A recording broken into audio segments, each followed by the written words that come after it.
Faithful Responders consists of 2 deputies and 2 firefighters with nearly 40 combined years of service as first responders.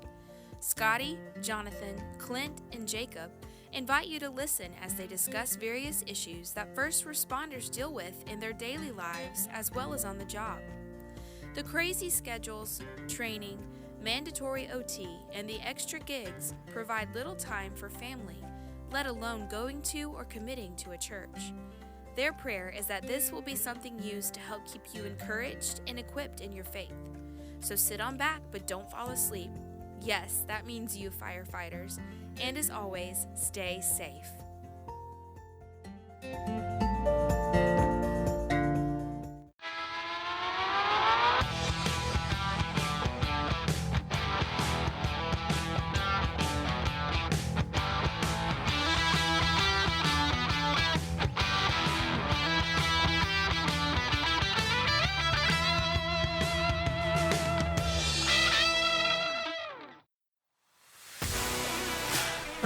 Go ahead. I'm letting you. You're about to lose your privilege. The window of opportunity Uncle is Scotty, narrowing. may I have just a few minutes, please, sir?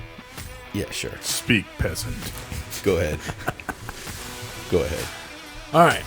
Yeah. Respond community. Thanks for joining us. This is our wrap-up show for season 1. It does not mean that we're done recording by any means. We're just trying to give you guys a break to catch up on episodes you may have missed or are still trying to finish. So with that being said, we are going to kind of have a little roundtable discussion about takeaways that each of us have had from this season. First and foremost, we want to give a shout out to all of our guests that have been on our show this season. We love the community that we've been able to kind of build with those guys. Guys, right? We haven't had any gals. No, we have a couple on the Shop with a Hero. We did have one on Shop with a Hero. We did have one on the Shop with a Hero. Thank you. So, guys and gals, and there's a couple I wish we could get on the show. Yeah, absolutely. So, the good thing is we got plenty of time. That's right. Up. So, Respond community, be looking out for those in the future. Mm-hmm. Hopefully, season 2 we will get some gals here on the show to. I've had several people mention that we should do a wives episode. Yeah. We still have to do that too. Yeah, that'd be great. I think. So do like a date night that night. Yeah, that's what Kara. That was her idea. I'm not gonna be honest. Wait a minute. Like get us together, record an episode, and then like go get dinner together or something. Can I skip the dinner? You're gonna not put on deodorant that night. He just doesn't want to pay for dinner. Cheap. I don't ever have to pay for dinner. You know what my plan is? Oh, yeah. Did I tell you my plan? Dude, when I go out with a bunch of people, I don't ever pay for dinner because I know that every one of them are going to have leftovers, and most people leave their leftovers. So at the end of they get done, just pass it on down, baby. And I'll drink my water with lemon with sugar. Don't bank on that with me, brother. I'm eating what I bought. Me too. Every bite. I get a Happy Plate award every meal. Wait a minute. I forgot. You talking about a boy that grew up poor right here. I eat everything. I forgot. I am going to dinner with police officers and firefighters. And we will eat our food because we're going to have to pay for it. That's true. Everything. So I'm going to open it up to you guys. Takeaways from season 1.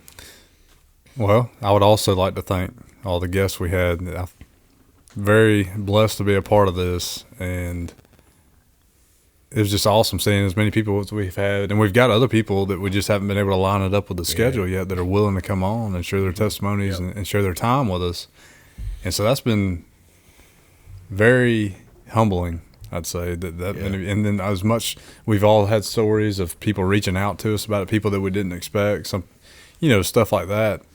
I would definitely call the first season a success, in my opinion. And so I not only want to thank the people that came on to make it a success, but the people that listened as well. So I'm very, very blessed to be a part of this. And I could talk for an hour about the stuff that I've taken away, but we've already wasted a good bit of time. But just some high points for me was probably one of the biggest. We can make part 1, part 2, part 3. We can make this as many parts as we want. Just take your time. Talk for an hour. This is coming from the guy that's going to talk for an hour. Fair enough. So anyways, before I was rudely interrupted. The biggest, and it was so simple, but it was something. It was an episode with me, Jacob, and Sergeant Vaughn, and he mentioned something. We were talking about like addictions, drug addictions, alcohol, stuff like that, and he mentioned like this little light bulb went off over my head. But he was like, that could have been what kept that person alive that day. We're bad about judging people that are going through these battles and stuff, but maybe it wasn't necessarily a bad thing. It kept them alive that day, and it's going to get them to where God wants them in the end. You know, that there's a big plan that we don't always see. And I know we've talked about this.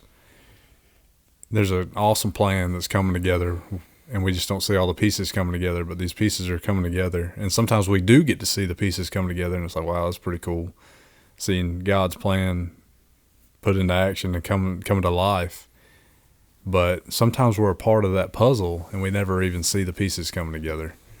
But which is awesome in itself. But that with him saying that, it just, I remember the light bulb going off over my head, like, wow, that's so simple. But yeah, and I've been guilty of that. I've judged people before that, Absolutely. Alcoholics or whatever it may be, and I think we're human. Unfortunately, we judge people sometimes, and that person is just as worthy as I am, just because our sins are different doesn't mean that, I'm not any more worthy than somebody else. And, they're still alive for a reason. God's still got a plan for them, which is pretty cool. That was one of the big takeaways for me. So I don't know if anybody else wants to. Yeah, I think Bones touched on that too. Yeah. I do. Yeah, it's so funny how all these kind of intertwine and interconnect, and I don't even think that a lot of them like listened to the ones before until they started. Yeah. Like until their podcast today, which is actually really cool. Hearing sure. some similar topics coming up. Well, yeah, not only that, but also the same mindset that they had on the issues at hand, the issues that plague us, Yeah. Same thing. Something else too that I really liked was I wasn't here for the recording of the episode with Bones, but listening back to it, he said WIP, WIP, work in progress, and I love that. Progress. That was a great episode. Yeah, I enjoyed listening to that. I'm excited about that. So, I mean, there's a lot of good things. What's crazy is we had Officer Stroud, talk about, guys, he's not done with me yet. He's not done with me yet. And then I learned some things with, listening to my dad, which was pretty cool. And the coolest thing about having my dad on was, and I told somebody this, like I didn't think about it till afterwards, but I was like, man, like he's not going to be here forever. And how cool is it to have something like this, talking about God and his life, to have forever. I mean, that's something that like my kids and when I'm gone, my kids, my grandkids, they can hear this of me and of my dad. And, I mean, it's super cool. 'Cause like, this ain't going nowhere. Like Right. There's a recording. Oh yeah. yep. It's always going to be there. And so, that's a really cool thing that I pulled away from, like looking back at everything. And then, like I said, Officer Stroud, man got shot in the head. And, he heard somebody say, hey, why are you running an emergency? That guy's dead. And here he is talking to us, and he qualified on the range after being paralyzed. Miracle. I mean, What an incredible story. yeah, incredible. Amazing.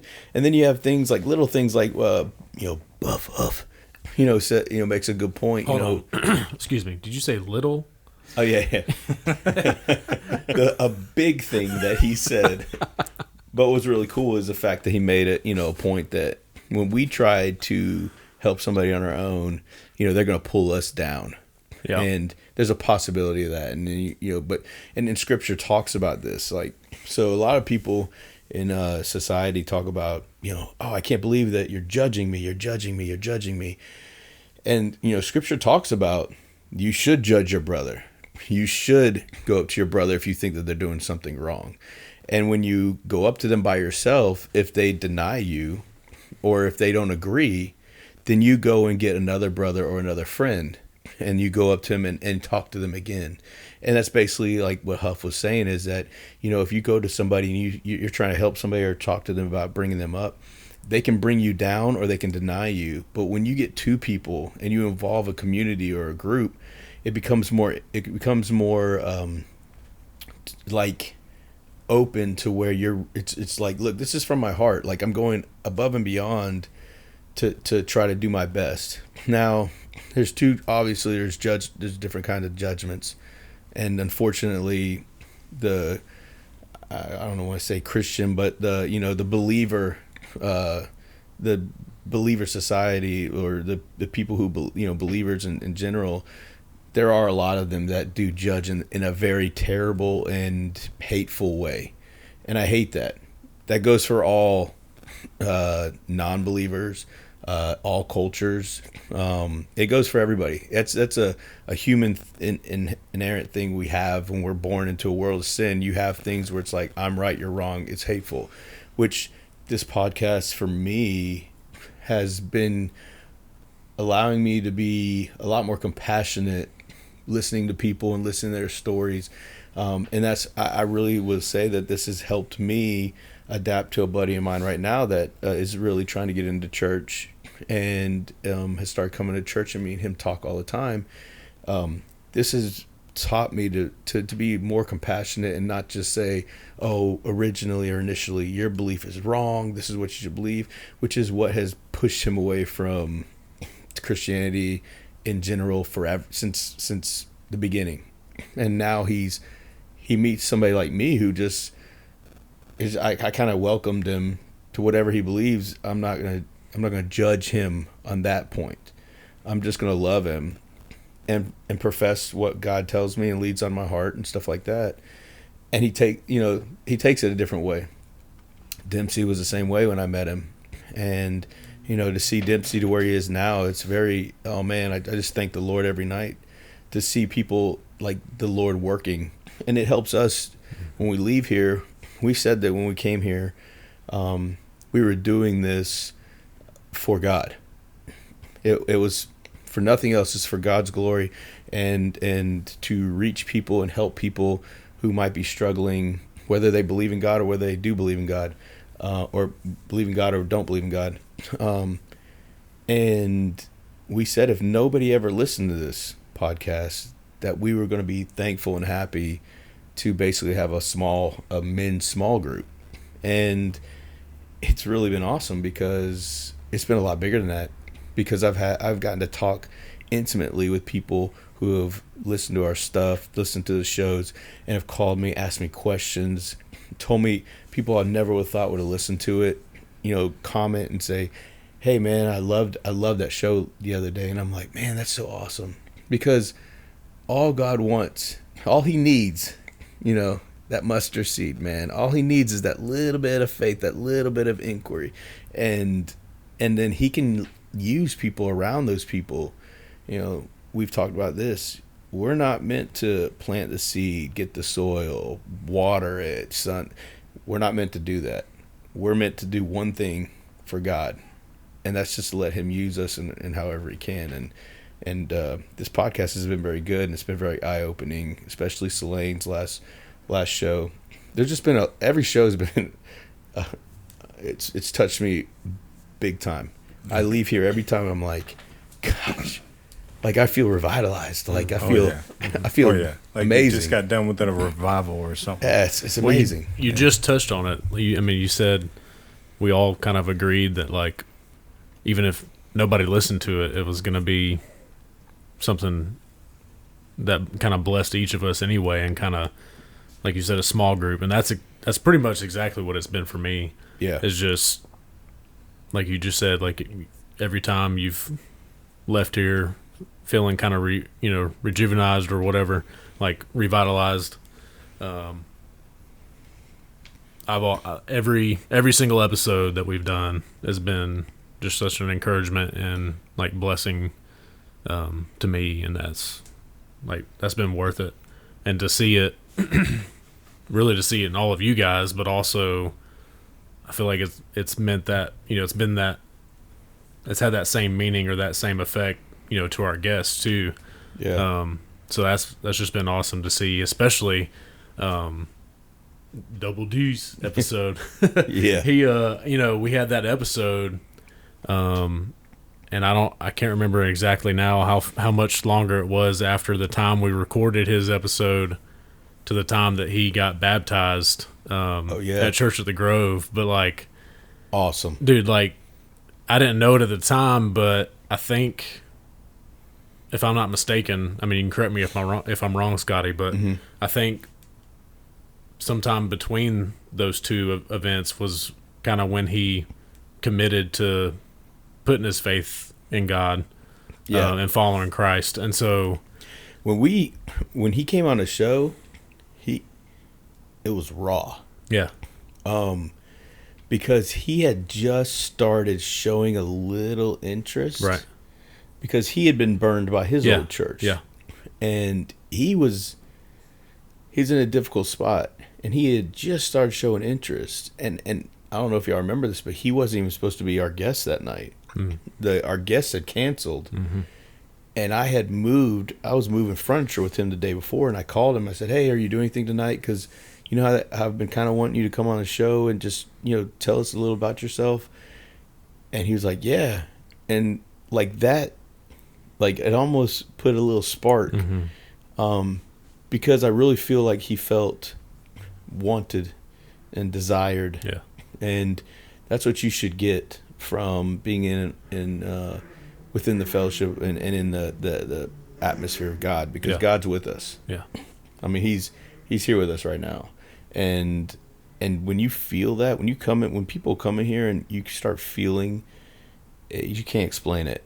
I mean, every time we have one of these things and I start listening to somebody different, whether I know them or not, like, it's like, man, I can feel like what I'm feeling right now. Like, this is not make believe. Like, no.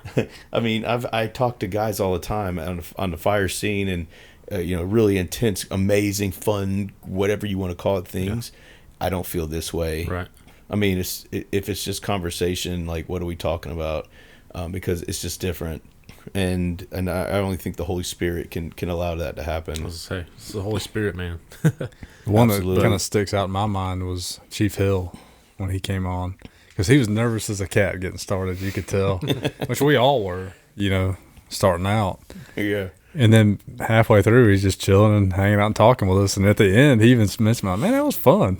Like, I'm like, shoot, come on back. Well, it's fun because he said what? Like five minutes about himself, and he goes, "Okay, so what do y'all want me to do now?" And it was just like, look, but then that's another show. I told Megan, like, that show was like an hour and a half long. Yeah, once we got rolling with it. Which y'all also let us know your input. Do you want us to break these shows up into part 1s and part 2s? We didn't feel like we wanted to do that because we didn't know if that was something that y'all wanted us to break up, because a lot of podcasts you can come back to that spot, blah, blah. But if that's something y'all want us to do too, because some of these things like Chief Hills, that was supposed to be done around an hour mark. Mm-hmm. And then he literally, I don't remember exactly what we said, but we talked about something, and he brought up his wife. Mm-hmm. And it was just a spur of the moment thing that he like, I do want to say one more thing. Like, I think that having a strong relationship with your wife in this profession, and that went on, like, that started another 30-minute conversation. Well, I mean, till the end. And it's just like things like that happen. Mm-hmm. And we don't want to break that up. So we're trying to figure out, like, what's the best way to do it. And that's kind of why we're going to take a break, for a month or two and try to figure out more of this stuff. But when you hear this, if you're listening, text us or email us and let us know what you think might be the best thing, so we can kind of pull everybody and pick people's brain. I was going to tell y'all something cool. The other day I was on Facebook, and guess what I saw? I saw, like, I was actually posting our last Selene show. Mm-hmm. And I saw a couple people that I actually hadn't seen in a while. I'm trying to remember whose profile this is, but I can't remember now. But it was up there, and it was a picture, and I was like, I thought I saw God, and so I clicked on it and I looked at the profile picture, and what was awesome is it was but God. And that's all I said. And I was like, heck, man, do those people know Murray and Connor? You know, Yeah. I was like, Yeah. dang, we did a show. Literally, like it was about but God and how but God. And I was like, man, that's so cool. You know, it's just cool how you see that what we've done relate into things. It's pretty sweet. Absolutely. It is. I was just about to bring up Murray and Connor's episode because, like, I feel like that was probably could have been a theme throughout most of, if not all, the testimonies and guests that we had. Oh yeah. I feel like it fits so well with, I think, just about everybody's story. That's a sermon right there. Yeah. But God. Yeah. I mean, that's, and then how many, just a few weeks later, Church of the Grove starts doing the sermon series on Joseph. Yeah. I thought about that when we first started. Yeah. I was like, man, did he listen to that show? Because he's actually playing really dumb if he didn't. Right. Because I told him, I was like, he goes, hey, man, I've been hearing good things about this show. I said, yeah, when you going to come on, Russ? Put you on stop. blast. He did come on the shop. Put you on blast.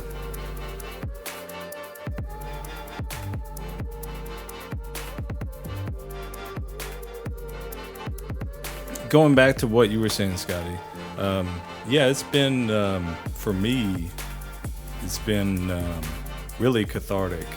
Really. That's not the word of the night, guys. It really, you feel like an emotional release. Anyways, but yeah, it's especially with with having like Buff Huff on. Like, it was hard for me to get through that episode with a lot of the stuff we were talking about. But it was good with all the episodes that we're talking about and all the things that we're talking about. I believe that the presence of God is here and among us and guides our tongues and our minds, purposefully and intentionally. I think it's beautiful. Every single time I leave here, whenever I go home, like, I'm softer and more patient, like, instantly. Yeah. Whenever I'm going home, I'm more solemn, because it is that sort of release. It is that sort of brotherhood, that community that you're immersing yourself in. And we want the podcast to be just like that, where you feel that connection, you feel that sort of like that camaraderie, that where you belong to a community that sees what you've seen, that has felt the way that you felt, and that has had to overcome the things that you've had to overcome potentially.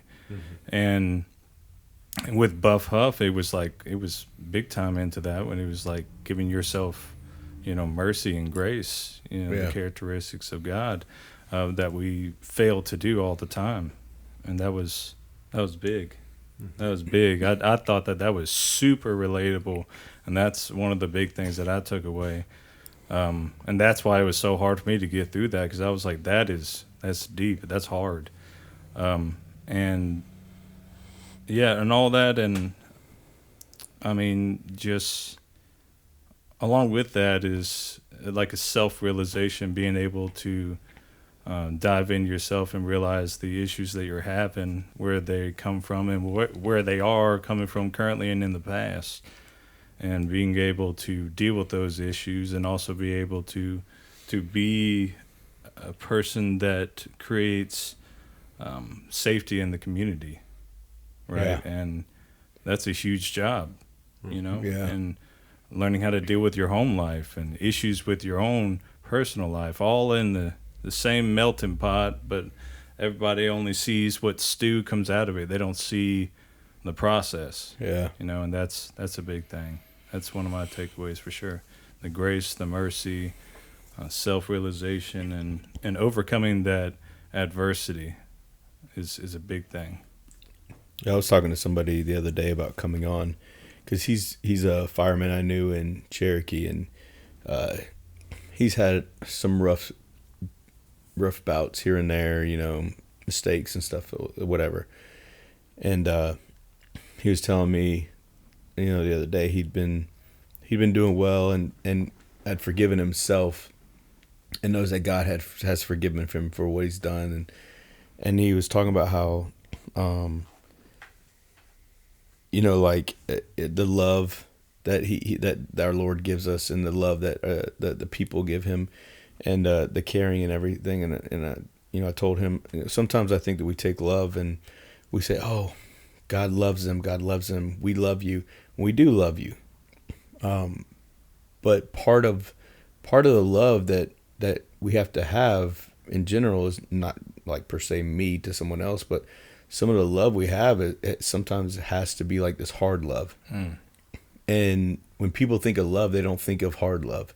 They think of like, oh, we just love you with open arms, which is good love. But if you're just loving somebody that is not, that is heading in a bad direction, and you're not helping them with that, you're not loving them. Even though you say you are, you're not. And so me and him were talking about that, and it's like our kids. Oh, we love our kids. Everybody I know loves their kids.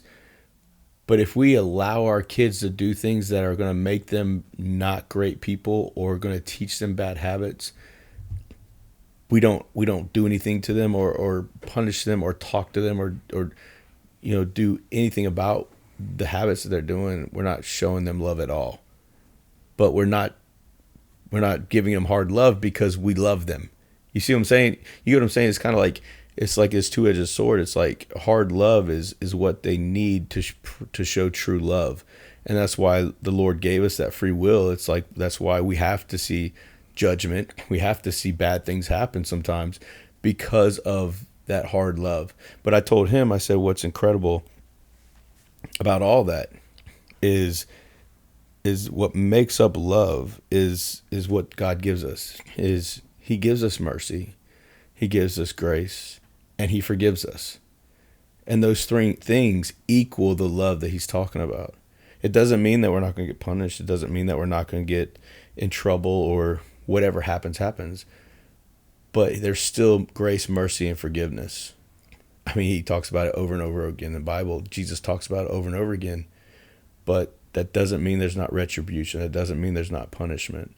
And it just stinks because a lot of people think that they designate punishment or hard times or something like that with negativity, when actually that's where we learn the most to become the best that we can be.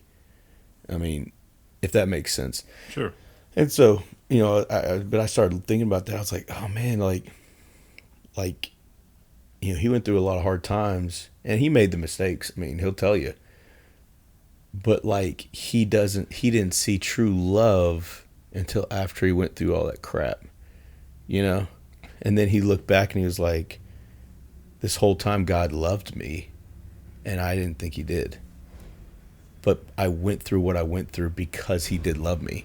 And now he's showing me grace and mercy, and he's forgiven me from what I've done so that I can start fresh and new.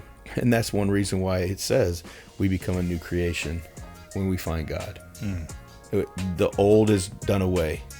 And when we ask for forgiveness, as far as the east is from the west, and I thought that was really cool. Like circumcision of the heart. Absolutely. I really would like him to come on a show if he gets a chance, but he lives far away. Sounds like an amazing story. It does. What I was just thinking about right there is I heard this comedian one time. They were like, they asked, I can't remember what it was. They go, so do you think, how smart do you think like Steve Jobs was, or like Elon Musk? And the guy was like, I think they're idiots. and he was a comedian. I can't remember who it was. And the guy was like, you don't think they're smart? And he goes, oh, I'm sure they're smart, but they're not the ones that did that. They hired 1,000 people to do that, and they did it for them. And that's what I think we sound like here. Like, we're over here like, we're like, hey, we got this idea, but now we got to find somebody to do it for us. We're over here lighting up with all these great ideas, and Jacob's just like sinking down like, oh my God, I don't even know where to start. Like, I'm going to figure this out. Here we go back to the YouTube drawing board. Okay, you got all these ideas. Okay, why don't you come over here, bud, and why don't you put your hand in the fire, okay? Not just me. Let me call Matt, get him on speakerphone. Yeah. But we appreciate all that you do. You ain't lying. Yeah, I don't, but they do. Yeah, I'm just kidding. I just tell them Well, that if I you were do. here enough, you'd probably appreciate it. Oh, dear. Whoa! Shots fired. Sorry. That was blue on blue, We too. actually we My love bad. each Are other. you good? You feel released? We're a happy family. Hey, Feel better? feel good speaking now? of happy family, I went to this Chinese restaurant the other day. I was kidding. Y'all haven't had that dish? It was so good. The What? joke was good. I liked it. Did you catch it? I caught it. Oh, that was Oh, way no, over I my caught head. I caught it, but it was a I did ball. not. Is that a meal there? It is. Yeah, The joke's never funny when you have to explain it, so I'm sorry that I It's didn't got pick like up on it. shrimp and beef and I'll cut chicken that one and all out. that in it. It's got a bunch There's a of meal Cut called it out. There's a meal called Happy Family. Yeah. I bet it's not big enough, Shrimp, so it wouldn't make my beef, family Oh, happy. it chicken. is. Oh, dude, come It's on awesome. now. Yeah. It's got to be awesome. huge so Well, that you maybe can have not the for your leftovers, family. you cheapskate. Can everybody get the happy family so I can then be a happy family? No, but shout out to that house noodle soup. Oh my god. Where is this place at? I need to try it. The something garden number 2 or whatever. Well, they may Oriental have it. Garden. They may have it at that one, but there's Happy Family is at the Chinese buffet next to Ingles in Loganville. Oh, There's happy families all over. Hong Kong buffet. Yeah, dude, they got the little sugar biscuits in that's- there. I wait don't a wear them minute. things out. Time out, Got them deal sugar biscuits. Y'all haven't had them. I know you have. dude. Been in there. I've been Sugar eating at that biscuit. restaurant over 20 years. Never even saw a menu.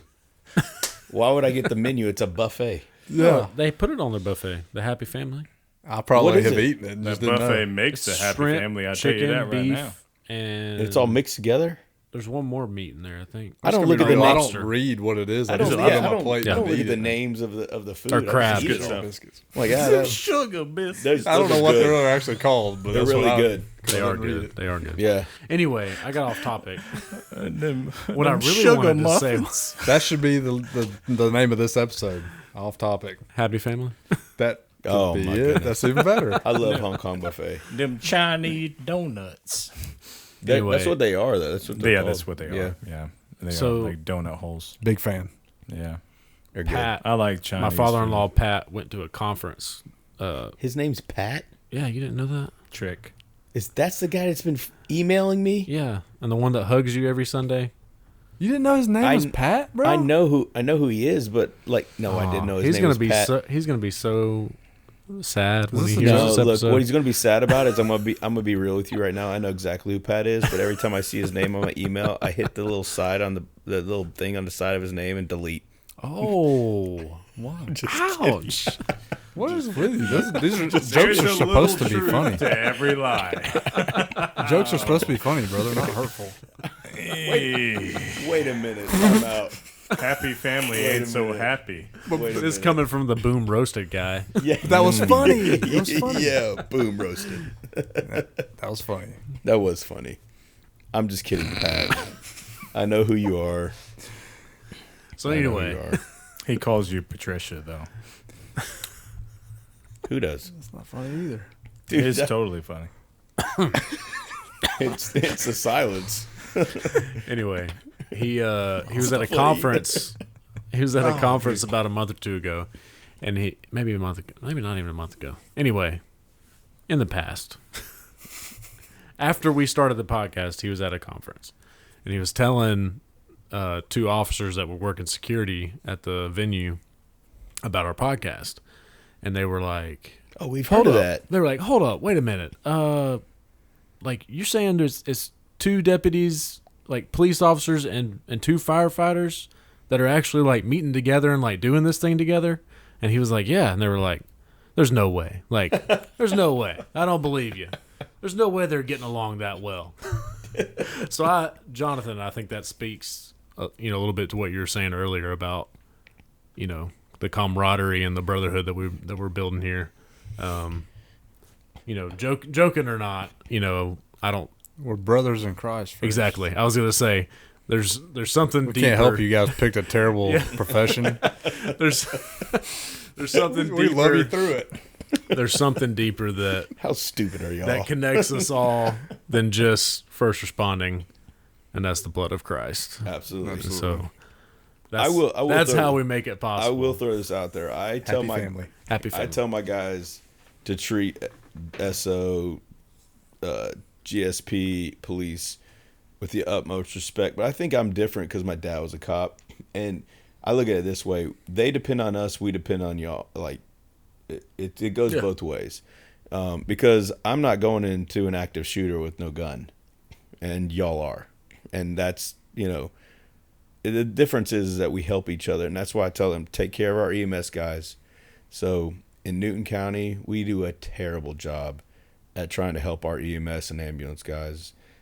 It is what it is. Somebody can get upset with that if they want, whatever.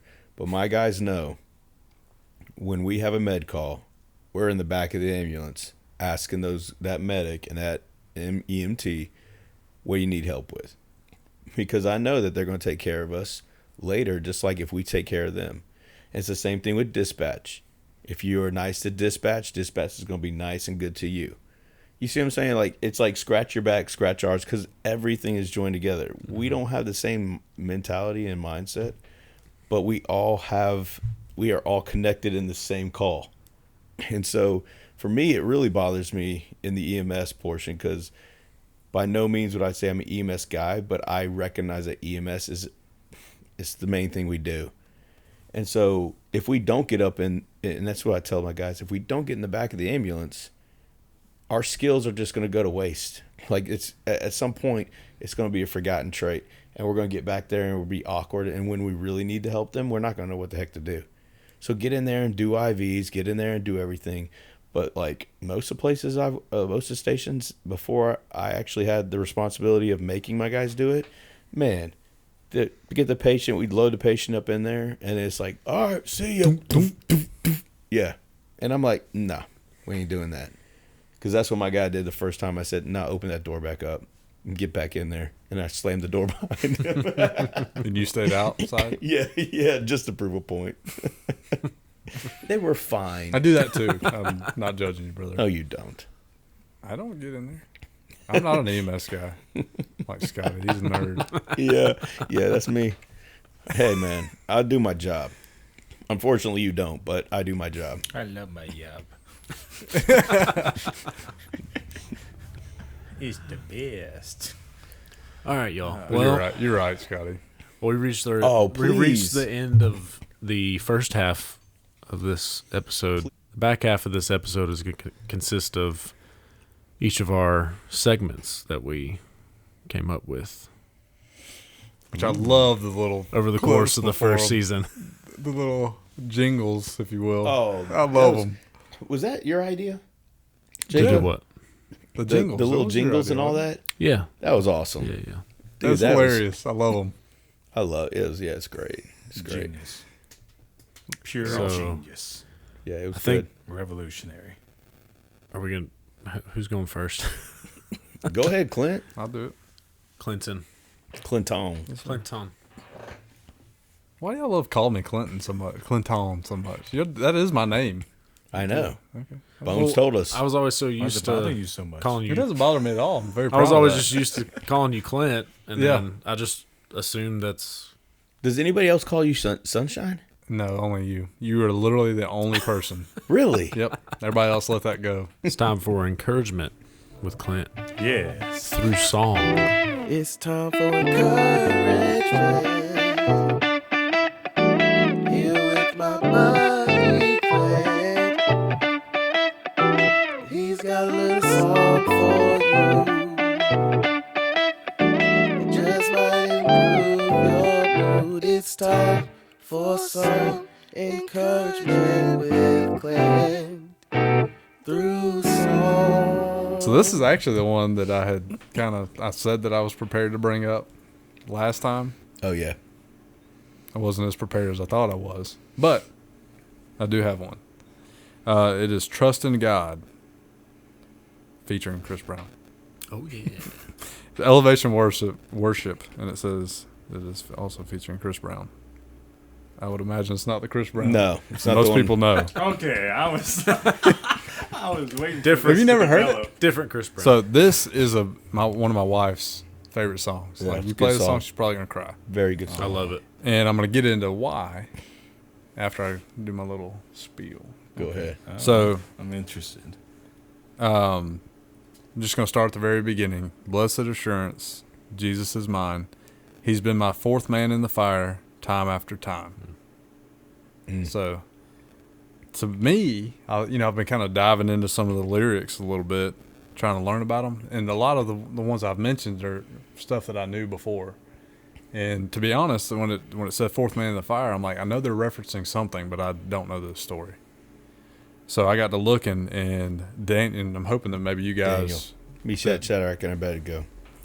So that's why I said I'm not as prepared. I'm not going to try to pronounce these names. I'm just going to kind of give you a gist of the story, and you guys can help me out a little bit. But it is Daniel 3:10 through 13 is what this is saying. Some crazy name fellas. But anyways, so the king, this mean old cruel king. Nebuchadnezzar. That guy. But anyways, so what is it? He's calling these people to worship, like bow down to him. Yeah, like when they hear music, right? Whenever they're called to worship, he wants to see them bow down and worship to him. And I think it was an idol too. Yes. He had. So there's three guys that he's said that this is punishable by death if you're not willing to worship whenever I ask you to do so. And so these three guys are they're strong, and they say that they're not going to do it. Essentially, what are those guys' names? Brother? No, I want to hear you say them. I'm not. There's no way. He can hit us with the old school VeggieTales names. Shadrach, Meshach, and Benny. That's good. I love it. I love VeggieTales. I love my lips. Benny. What is how do you say the last one for real? There you go. Those Abednego. three guys. Those three. So anyways, this king is infuriated that these guys are like even facing death, the punishment of death. They're still not willing to do what he wants. And so he fires the furnace up. And he's going to burn them alive. And it says they heat the furnace 7 times hotter than normal. And the soldiers that are preparing to throw them in are killed by the flames. So, and then they toss these jokers in, and the king himself sees a fourth man in the fire, and they come out unscathed. He actually says, he talks about servant. He asks his servant to look in there. He goes, I see another one in there. There's still 3. There's another one in there. And then he looks and sees it, and this song right here and another in the fire. There was another in the fire. Cool. These two songs, I'll say something after you go. So I thought that was cool, just because it's the very beginning of the song. I was like, I know there's some meaning to this, but I don't know the story. So I got to looking into it and realized that I'm not very good at pronouncing names. But anyways, so one of the big things that kind of resonates with us is I sought the Lord, and he heard and he answered. And it reminds us of our son. And, I've talked about that in our testimony with him through my wife's pregnancy with him, and the challenges that we faced with that, the uncertainties and stuff like that. And we gave it to God, and we trusted and we prayed.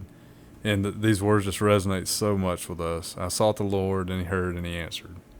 And, we've talked about that before, that it's not always a happy ending to the story, but fortunately for us in this story, it absolutely was, and I think that he rewarded our faith. I really truly believe that, but I don't know that I've ever felt more at peace with something like that. And it was incredible. And now I was just wrestling with that little joker earlier today. He's healthy as a horse. It's so much fun. We joke and say he's me made over. I told somebody the other day, if you shrink me down and take away the control of my bowels, that's it. That's me. He's just fun, man. He's a goober, just like his daddy. And it's just incredible. And we're so thankful for, he's an answered prayer, and we've always called him our miracle. He's our little miracle boy. But then if you really think about it, everybody's a miracle child. Absolutely. That's another song. But anyways, we won't get into that one. But that's why this song kind of resonates with us, is just it reminds us so much. And he's talking about, that's why I trust in God, my Savior, the one who will never fail. He will never fail. And so just to kind of hopefully find some encouragement for some of those that have experienced the story that didn't end with a happy ending, he's still a good God. And he still doesn't fail. Like there's a reason these pieces come together, and we may see it down the road. We may never see it.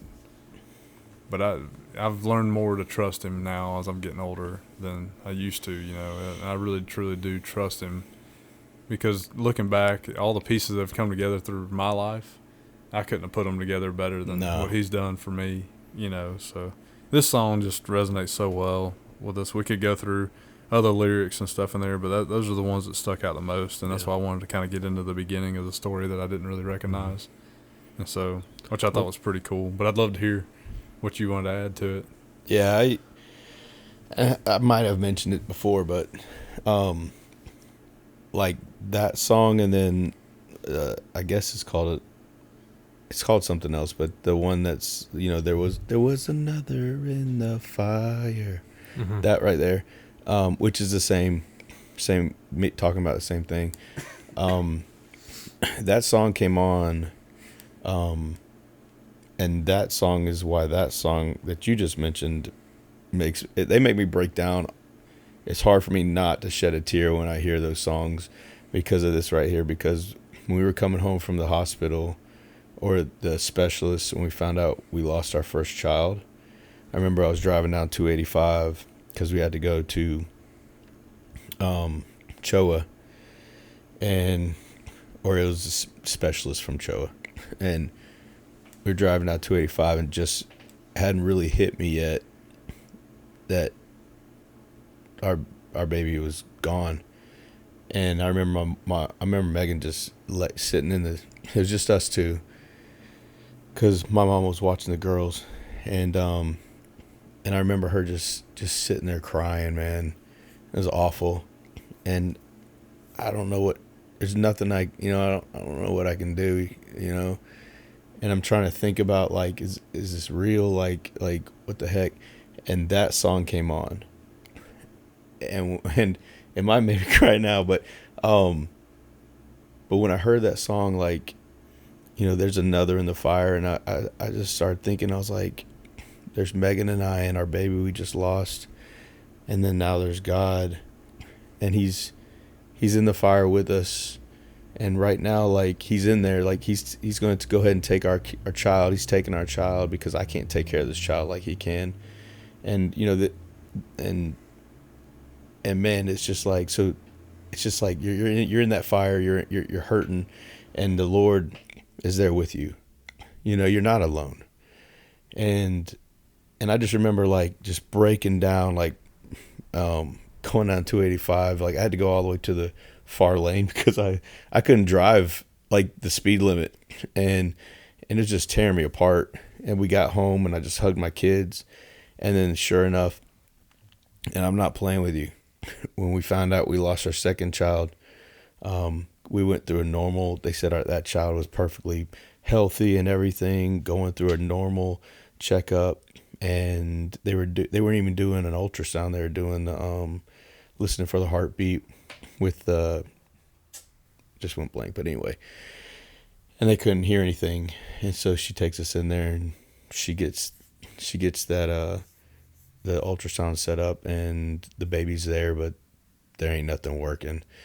And I just remember, I'm like, oh my gosh, like, I just broke down in there. Megan's just wailing, and she's just in so much hurt and pain, and we don't even have a chance to do anything. Like, we literally had to go straight to the hospital. Like, we had to go home, pack up our things to stay at the hospital for her to be induced to have this baby that we know is not going to make it. And I just remember, man, it was killing me.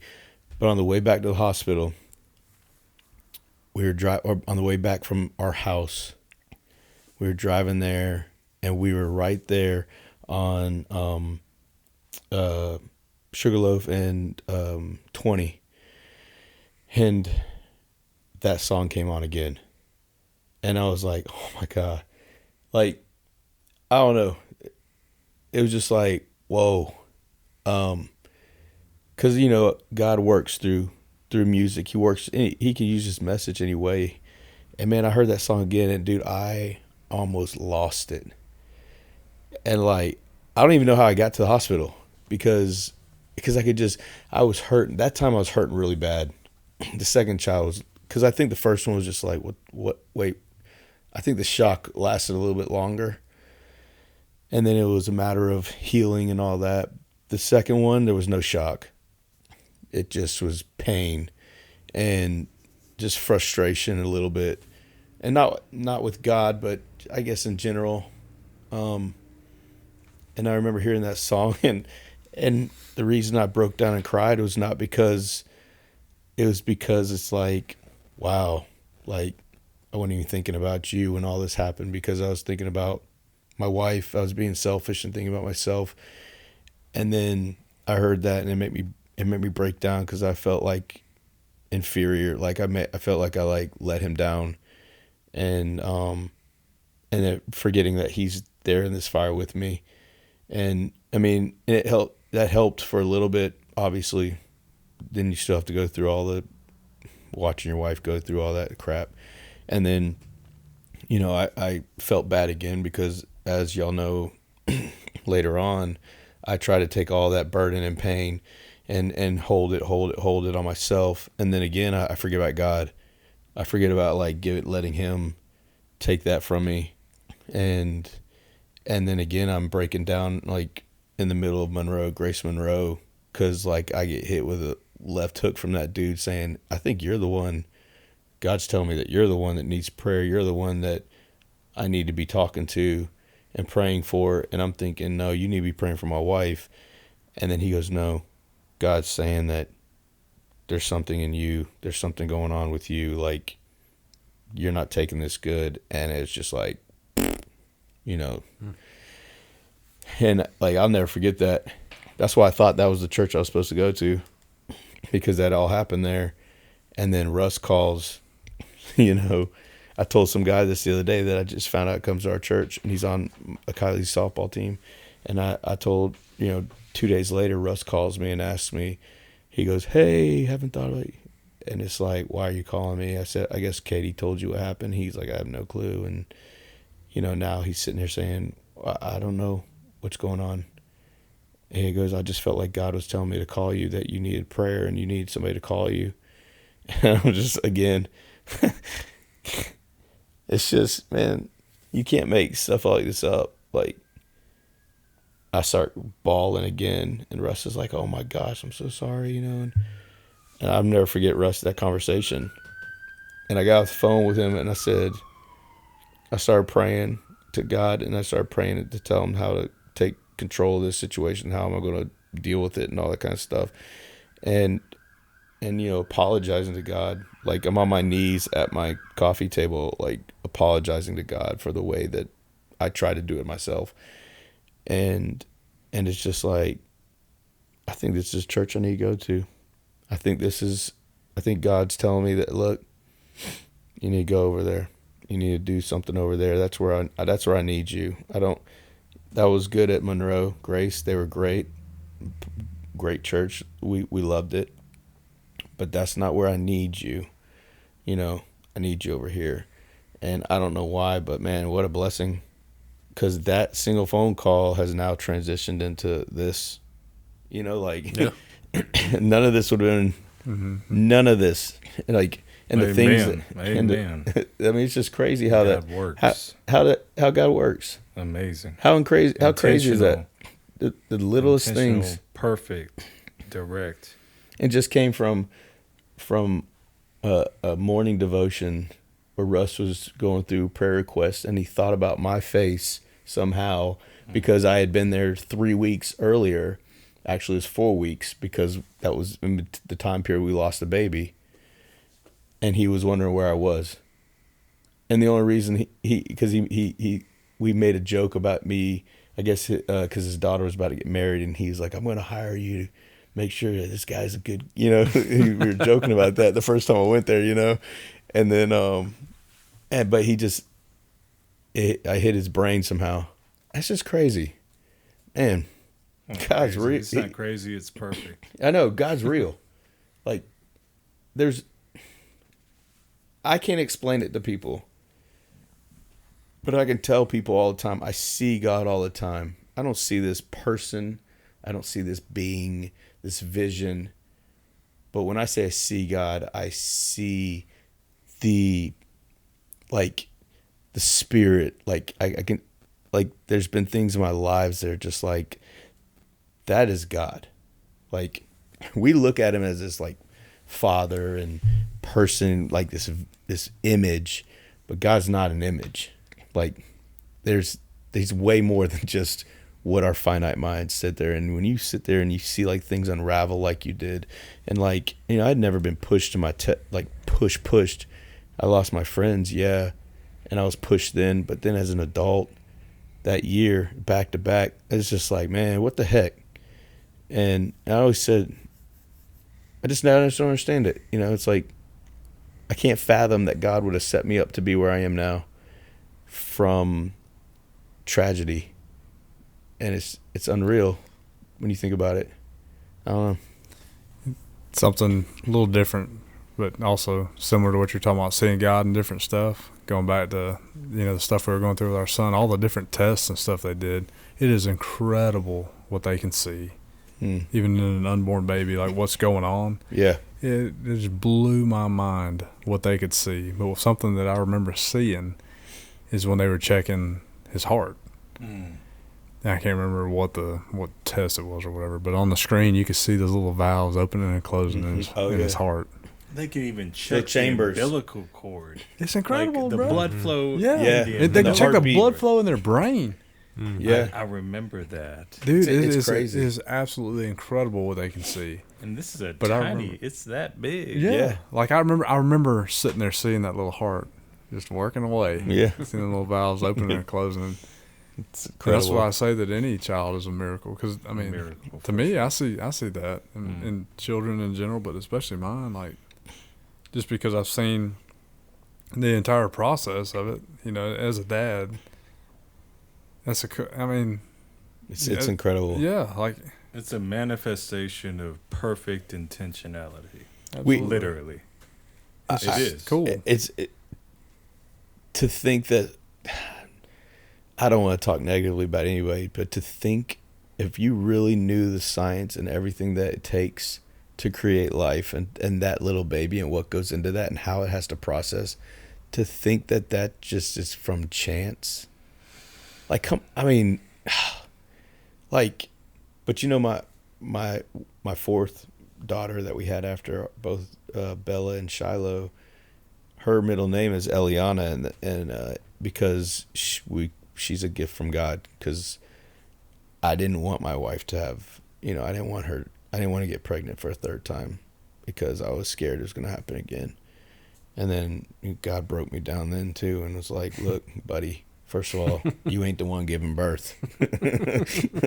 And second of all, that's Better my learn child. your place. That's my child. That's right. Yeah. That's right. So, That's right. God is sovereign. That's right. And it'll just kind of tack on to, like Clint said it earlier, you know, may not have the happy ending or whatever, but so I mean you may still be going or feel like you're in that fire, but regardless, God is with you amen. as long as you trust him. Give him a chance to get you out of it. Fully trust him, you know, repent and believe. He's with you there. He's with you there the whole time. The ultimate happy ending is paradise, heaven, with God. That's where our focus should be. I think, you know, in times of trial and tribulation and fire and And what don't feels like wait hell. so long yeah, to realize that you're in the fire Yeah. until you're getting third-degree burns. yeah, Right? I mean, yeah. Yeah, it's Absolutely. just if you have just never submitted. I mean, when you get to a point where you don't know where you're going to go and how it's going to work out, man, if you are fighting that submission to God with your hands up and saying, Lord, you know what? I'm done. I gave it to you before. I've given to you in the past. But like a total submission and letting God just take control of everything. It's the most, there's nothing, liberation doesn't even come close to the feeling and what he can do. It's incredible. The times where I have been on my knees to where I've been hurting so bad and I didn't know what the next day was going to have. I look back on those now and I'm like, I don't even know why I worried. And like at the time I'm thinking to myself, I'm like, what am I going to do? Like tomorrow's hopeless. Like, what am I going to do? And now I look back and I'm like, I can't even think about how that felt because I don't, like, God literally took all of that on every time that I've had that in my life, and he literally tore it to shreds and threw it away like it was nothing. Burnt it up. It's not even in existence anymore. I can't even try to feel those feelings anymore. And he did that. Like it's just crazy. I used to tell my guys all the time. I used to tell them, I said, if you can do something about it, why worry? And if you can't, why worry? Mm-hmm. That's good. And I told them all the time. And they'd come in to my office and they would start spouting out about either something to do with shift or something with their private life. I welcomed it either way. And we would we'd go through it. But the point is that I would say that, well, can you do something about it? You're so stressed out. And they're like, well, I mean, and if you can't, why worry? Because either way, it don't do you any good. And to worry and to have anxiety is to be absent from the Lord. And I say that as a hypocrite, of course. We all do, though. Right? Because those are not characteristics of a sovereign and perfect God. Right? And but I used to say those things, and when I said them, it's kind of like what we're doing here. Like when I said them, I was almost speaking to myself as well. Jacob asked me earlier to do a word of the day. I don't know if he was joking with me or not. I was not joking. Ladies and gentlemen, it's time to sit back, relax, and learn something new. That's because it's time for a word with Jonnathun. So the word of the day is ostentatious, which is Ostentatious. I don't know why I said it like not that. Atatious Austin. Ostentatious. I wish my buddy Austin would appreciate that, I'm sure. Can I have the definition, please? Definition is like a good reference would be, like a synonym would be like pretentious, right? To say, to be or say or act or speak in a way that is not the way it's supposed to be portrayed, or the way that it is, or the way that you are. And that spoke to me because everyone always says, and I know we spoke about this in previous episodes, live your truth, or be your best self, or you only live once, and all that. But I saw it as those are absences from God. But what I see with this is, I see what I used to say to my guys all the time is, I say, like, you are good enough. But really that wasn't the whole thing, because you're not good enough per se by yourself. With God, you are good enough. You are, truly. And to act contrary to that, and to try and give off this facade and making people believe that you are something that you're not, it tears a little piece of yourself off each time. And I've done it. Mm-hmm. I've done it. Every one of us has. Oh, yeah. And that speaks... Well, it's easy to get caught up in, like, trying to impress, or for sure, trying to... For sure. I mean, that's... Everybody... It's our nature. Everybody wants that. Everybody wants to impress others or be accepted, or... to be revered and adulation and all that good stuff. But what it really does, and like I said, I've been there, and I've talked to many of my friends about it. It just, you start not even knowing who you are and hating the person that you truly are because you are being pretentious. Mm-hmm. And that's basically the word of the day. I think everybody desires that a little bit. Absolutely. I mean, but you are good enough with God. You're perfect with God. You know, we are perfect in His, like, He made us that way. Yeah. Yeah. You know, he doesn't. You're not perfect. What I'm saying is that relationship. No, that's what God. I'm saying. Yeah. Yeah. Absolutely. It's a good word, man. That's a good word, man. Good word, bro. I like the way you said that. You should insert like a new jingle at the end. That's a good word. That's a good word. I like that word you said right there. All right, Scotty. Oh, I have to go? Hit us with that health tip, boy.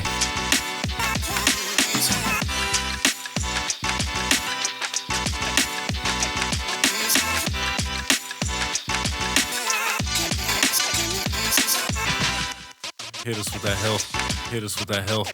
Hit us with that health.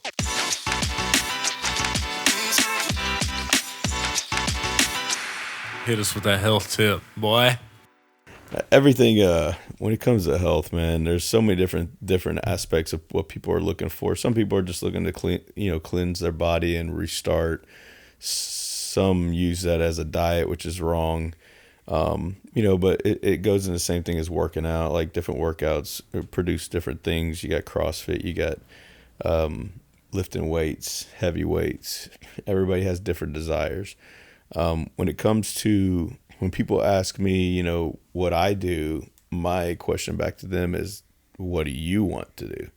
Because my goal is not going to be the same as your goal. Most people, they want to lose weight. They want to have tone. They want to be toned and all that stuff. I'm 41 years old. I don't care. I mean, toning, that'd be cool. Yeah. But I want to build as much muscle as I can, as long as I can, because I know that there's going to come a point where I can't do it anymore. And I've come to realize that the older you get, you can't get away with as many things. So you have to cut. I know about fats, carbs, and all that kind of stuff. People do it all the time. But the thing is that it's hard for me in the age that I'm in. What I've learned is that I can eat less and lose fat, but then I won't gain muscle. And see, back when I was younger, in my late 20s, early 30s, mid 30s, even late 30s, I could eat a lot more to build muscle and not really worry about gaining the fat. And now it's like you got to pick one or the other. It's super hard. But I'm going to tell people this. Never, unless you are going for shows. I see people, like normal people, that go to the gym that count their macros and every calorie and all this. That is miserable. And that will not suffice, and it'll not be. You're not going to keep up with that. You're going to fall out of that, and it's going to get overwhelming to you, and eventually you're going to quit. And then you're going to fall down, and you're going to gain a lot of weight or get into the shape that you don't want to be. And that's not where you want to be. You want to feel good about yourself. And if you keep on a progressive idea, like what I tell people is, man, still eat some of the things you want, but cut something back. For me, what I found out that works the most for me, where I can shed weight pretty quick, is literally I don't eat out anymore. Like I won't eat fast food or any foods like that anymore. I won't do that, but I still eat the same foods. It's just stuff I cook in my house or something like that. Like I won't eat out. Like, I'm not talking about like don't go to restaurants, sit down restaurants where you actually eat real food. I'm talking about like processed foods, which a lot of restaurants even have for our processed foods. But diets, and don't do all this stuff. Do something that is sustainable. Do something that's you're going to enjoy doing, and then you'll enjoy yourself. build some muscle. The more muscle you build, the more fat you can burn, because your body has to take care of that muscle. And just walk, do something, stay active. You don't have to do something strenuous. You don't have to do something, these people now are like, oh, all you have to do is work out for 10 minutes a day and just hit cardio and you'll be, nah, because you got to change up your whole lifestyle. If you just do that, it's not going to sustain. And you have to enjoy it. That's another reason why I'm not going to be shredded or have a six-pack, because I don't enjoy long cardio. Like, I don't enjoy, like, super fast hit training. I enjoy concentration and muscle development. I enjoy concentrating on the muscle and making that muscle go very slow and burn. Most people go to the gym, they can knock out the workouts that I do in about 45 minutes. It takes me an hour and 15 minutes to do that, because my reps aren't 2-second reps. They're 4 and 5 second reps. Like, it's 1 second up and then 4 seconds down. And it takes a lot of patience, and I didn't learn that until 15 years after working out. And so, I might have a little bit of gut here and there, but I feel good about myself. I feel strong. I'm staying strong. I want to be strong for my profession. I need some reserves anyway for my profession. And, I'm trying to stay away from injury. And for me, it's all about injury, but it might not be about like that stuff for you. So what I tell people is pick something that you enjoy doing. The other day, somebody was like, they want chicken. They want chicken for dinner at the station. And I'm always like, I never try to if they ask me my opinion, I'll say, I'd rather have this. But if they say, what about this? I'm always like, yeah, whatever. Cause I'll eat anything. I'll eat whatever they put on the table. But I was telling him, I was like, he goes, do you really want chicken? And I was like, man, honestly, I don't want chicken breasts, because from the age of 26 to the age of 34, I ate nothing but freaking bags of chicken all the time. And like I told him, I literally hate chicken breasts. Like, I do not like them, because I just taste that frozen bag that we buy, 5-pound frozen bag of chicken breasts, and we go through the motions, and it's dry and all this sort of stuff. And so now I've conditioned my body to hate chicken, which is something I really need to be eating right now. You don't want to do that, because now I have to find an enjoyment on how I can enjoy chicken breasts, which takes more time, because then you got to cut it in half, tenderize it, season it, blah, blah, blah. Anyway, so what I'm saying is just pick something that you find, start simple. Keep it simple, stupid. That's the way you maintain what you want to do. When you start getting all technical and stuff, nobody needs to do that ever. If a trainer tells you, oh, we need to count our carbs, and we need to count our macros, and we need to count our weigh your food and all this stuff. If any trainer tells you that, get a new trainer, because you're not going to maintain that. It's impossible, because you're not going to enjoy that. You will maintain what you enjoy. Find foods that you enjoy. Write a huge list out that are healthy foods that you enjoy. And then write out workouts that you enjoy. Very simple things. Start simple. Throw something out. One little thing, throw it out. I'm not going to eat Butterfinger candy bars, which I had one before the show tonight. But I'm not going to eat Butterfinger candy bars, and throw that out. But you can enjoy all the other stuff. And then maybe a Butterfinger on Sunday. The thing is people torture themselves, and then they get to a point where they really didn't make any progression at all. And then the progression they did make, they lose it like that. Like, if you don't keep that up, like, most people get the body they want, but then when they get the body they want, they go back to what they were doing because they hated doing what they did. Oh, I got to start my diet. You should be living that. And then be satisfied, be thankful and satisfied with what you can maintain. And the more you do that, the easier it becomes, and the more you enjoy it. That's what's going to keep you having the body and doing whatever you want when it comes to fitness wise. Kiss. Kiss? Keep it simple, stupid. Kiss. Oh. I totally missed that. You stared at me. You said kiss. I didn't know what else to say. No thanks? No, yeah, I said no. Please? No. Oh, boy. Well, we're gonna move into this or that. Ooh. Since I completely forgot about this. since Mouton and Clinton Clinton. weren't a part of our date night the other night, Scotty. You can get with this or you can get with that. Pick your side, don't you look back. And so that it's up to you. Make a move, see it through. Rapid fire. Pizza or pasta? Pizza. Pizza, yeah. Oh. It's food, baby. I'm gonna What say kind pizza. of pasta do I get to choose? You That's think way rapid too much. fire. We don't, there's Pasta. no explaining here. Clinton didn't even have to I don't like think. spaghetti though. I don't like any pasta, really. Chicken fettuccine alfredo. I will eat that every day of my life. Nah. Nope. That's Shelby. I can't stand Provinos. I know people listening are like, oh, that's sacrilege. I'm serious. I like Cataloni Del Mar at Provino's. It's amazing. She likes the Bianca. That cheesy good. thing. Yeah. It's good. Yeah. The Bianca? I can't stand that. Well, she don't like. Bianca's not a girl. I'm ready for the next one. I like Hit me. Bianca. She's a nice lady. What about Rosatella?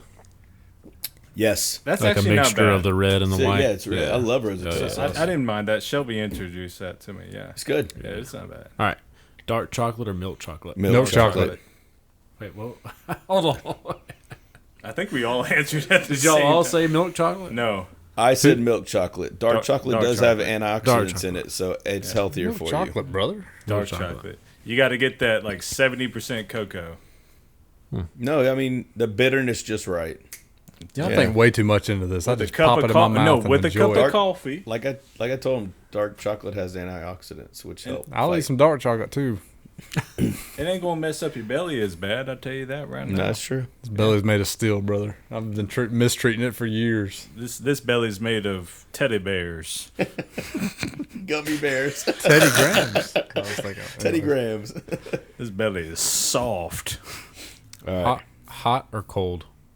Cold. Wait, I mean, for what? Yeah, What? you I'm gotta have thinking more some- context, man. I'm thinking temperature. Cold during the summer, hot during. Yeah, you're talking about like being comfort and temperature. Oh yeah, I can put more clothes on. Cold for sure. You can only take so much off. I'm telling before you, people start that's getting exactly mad. what I said. It's open to Yeah, interpretation. cold. I'm down with cold. Yeah, cold for sure. Man, that's cold. Nuggets or fries? Nuggets. Ooh, Dino fries. nuggets. Fries, man. Nuggets. I can get down with some dino nuggets. I love think me some. It's close, but I'm gonna have to go Triceratops. fries too, Scotty. Yeah, I'll be Boo. fries. Too It's a salty. good answer. I'm not gonna lie. Ooh, I'm sticking with my nuggets, but Yeah, for sure. maybe Hamburgers it'll or be hot some dogs? leftovers, and I'll have some of y'all's fries. Ooh, that one's actually. Oh, a what'd you hard say? One. Hamburgers or hot dogs? Hamburger dog. hot dogs. Hamburger. I love My guy. Can I say brats? Can I say brats? Is that acceptable? I mean, they're both sausage. technically Sure. sausages. Brats, bro. Oh, I like a gotta good have it. beer brat. You That's know where it's what? at. What I love Not about gonna my lie. hot But dogs. I just like food, fellas. All this sounds good to me, really. But You know what I love to do with hot dogs? put them in your mouth. Yeah.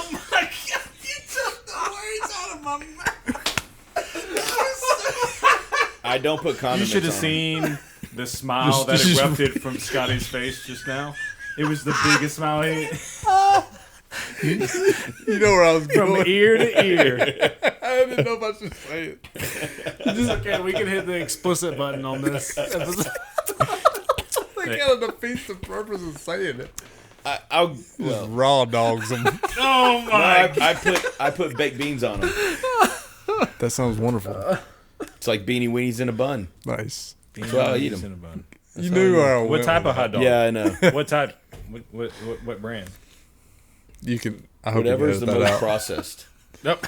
I'm just kidding. I would say my favorite is probably Hebrew. It's a good one. I think it's a good one. You know, they got those like chicken mixed with pork, and then they got all beef. That's what I was saying. I don't know. Here we go. Yep. Sausage or bacon? Sausage. Bacon. I'm bacon all the way, man. Well, thin, low-fat bacon all day, all day. What? Thin. I'm talking about that you get super crispy. Oh, bro.